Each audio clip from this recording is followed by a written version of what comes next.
Kurt Busch is out for the rest of the regular season, and we have a Kyle Busch update. Let's talk about it. Coming up next.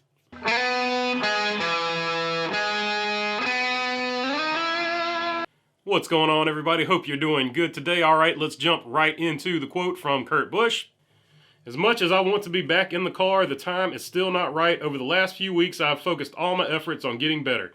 And in order to fully focus my recovery on trying to get back to the playoffs, I will not be competing in the next two races at Watkins Glen and Daytona. This decision was not an easy one, but the right one. I need to be at my 100%. I owe that to everyone at 23XI, all of our partners, my fellow competitors, and the fans. It's my goal to be back in the number 45 Toyota Camry TRD to start the playoffs. I know Ty will continue to do a great job in my absence, and I appreciate the competitiveness he has brought to the track. I continue to be incredibly grateful for all the well wishes and support. It truly means a lot. Okay, so there we have it. We do know for sure now he is going to miss the rest of the regular season. No Watkins Glen, no Daytona, which might be a good thing for obvious reasons. And we also know that Ty Gibbs will continue to fill in the race car for him going forward. Now, first things first, I just hope Kurt Busch is okay. This is reminiscent of the Dale Jr. situation when he had his concussion and he was out for a long period of time. And for people that have been around a little bit longer, this is also very reminiscent of Bobby Allison and Neil Bonnet, where it kind of actually really shortened their career. So if you've been around long enough, you've seen these things be actually more serious, where it significantly shortened a career. Whereas Dale Jr. was at least able to come back and have a farewell season. So hopefully that will be the case with Kurt Busch. He will at some point be able to come back. Of course, he said he is hopeful to get back by the playoffs. This could be a situation where he just didn't want to race Daytona and then jump into the playoffs from there. We don't know, but hopefully we wish the best for Kurt, and hopefully he will be back. But Ty Gibbs will fill in for him, and that is a part of the story.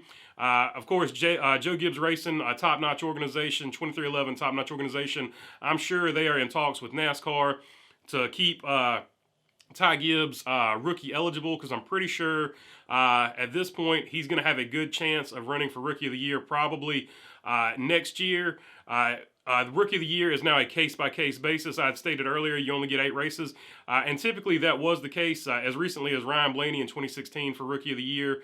Ryan Blaney ran 8 races, 2 seasons, 16 races over 2 seasons. So the litmus test has been 8 races, but I'm sure, those are top-notch organizations. They're in talks with NASCAR, and I'm sure they will do what they need to do to keep Ty Gibbs eligible for Rookie of the Year, possibly coming next year. And speaking of that, let's get into what these teams will be doing next season with the Kyle Busch update from Adam Stern here. As Kyle Busch has previously stated publicly, he is drawing interest from other NASCAR teams who could sign him if he doesn't return to JGR. Teams that have been mentioned as possible fits in recent weeks include RCR Racing, 23XI Racing, Colleague Racing, and Stewart-Haas Racing. So let's start off with 23XI and JGR. Obviously, no real new territory to cover here, other than 23XI seems to be back in the hunt for a charter after saying they were not going to look for a charter. They are now looking for a charter. So if they land that charter, that could be a landing spot for Kyle Busch, and obviously Ty Gibbs would go over and race the 18. Or what if they get the charter anyway, right? And JGR signs Kyle Busch. That means they got to put somebody over there in that charter. Would it be Tyler Reddick? Would it be Ty Gibbs? A lot of fluid situations there, but you would have to imagine that if they get that charter, they would stick somebody over there anyway, assuming Kurt Busch is back next season. If Kurt Busch is not back next season, you could see Ty Gibbs and possibly Tyler Reddick. I mean, just who knows? But anyway, if 23XI is able to get that extra charter, I think either way you look at it, I think the safe thing to say here is Ty Gibbs will probably be a rookie next season in Cup. All right, now let's go to Ford. Recently, Stewart-Haas announced that there will be no changes to the 41. And a lot of people are like, oh, Stewart-Haas is out of it. No, Stewart-Haas is not out of it because they can still put him in the 10 car. So I think Stewart-Haas is still very much in the race. I think Kyle Busch going to Stewart-Haas is still alive. He would just go in the 10 car, so I don't think he's out of it. Now let's get to the more interesting one, and this is the one that has sort of picked up steam this week, and that is Chevrolet. Colleague Racing and RCR. This is the first time an insider has publicly mentioned RCR, and he put them at the very front of the list here, and I think he kind of did that for a reason. Recently, it has come out that Richard Childress is still furious over Tyler Reddick, according to a few reports. So he is looking to possibly get rid of him sooner rather than later, which is shocking because he's kind of come out and said that he plans on, they're just going to, run out the contract. They've signed the contract already. They're just going to run it out next season and all that. However, if these reports are true, and of course it is always just, rumors and stuff like that, if these new reports are true, that he is furious and wants to get rid of him sooner rather than later, also factor in the fact that Chevrolet is not happy with losing a young prospect like Tyler Reddick. It is quite possible that Chevrolet will spend more money or basically do what Toyota doesn't seem willing to be doing. Chevrolet is willing to spend money to get Toyota's guy. Like Toyota basically got Chevrolet's young guy coming up. Well, it looks like Chevrolet might, in this situation, be going after Toyota's guy in sort of a retaliation or whatever, however you want to look at it, to get Kyle Busch and put him either in the 8 car or put him in that 16 at Colleague Racing. I look at those two teams as pretty much very similar because they're on the same campus, Colleague and RCR. Either one he goes to, it's more or less a very pretty much the same team in my opinion.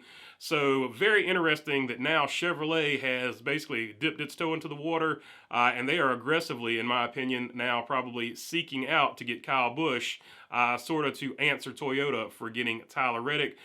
So just a lot of things in motion there. Obviously, if they got Kyle Busch, Tyler Reddick would go over there and fill that extra seat probably if 2311 is able to get that extra charter. So just a lot of stuff in motion here. Really crazy. The Kyle Busch drama just keeps going on and on. I'm kind of tired of talking about it, but I mean, it's legitimate news and it just keeps coming. It gets stranger and weirder the longer it goes on, but yeah, that is all I got for you today. If you made it this far, feel free to subscribe. I really appreciate it, and I appreciate all you who are already subscribed. We just went over 7,000, so I appreciate it, guys. Got a special video coming soon for that. Hopefully it'll be ready by Monday, but I will work on it this weekend and hopefully get it done by Monday. If not, look for that in the future. And of course, we got the live stream on Sunday with a preview of the race. So if you got a question, comment, or anything like that, leave it down below from this video. And other than that, thanks for your time. Peace.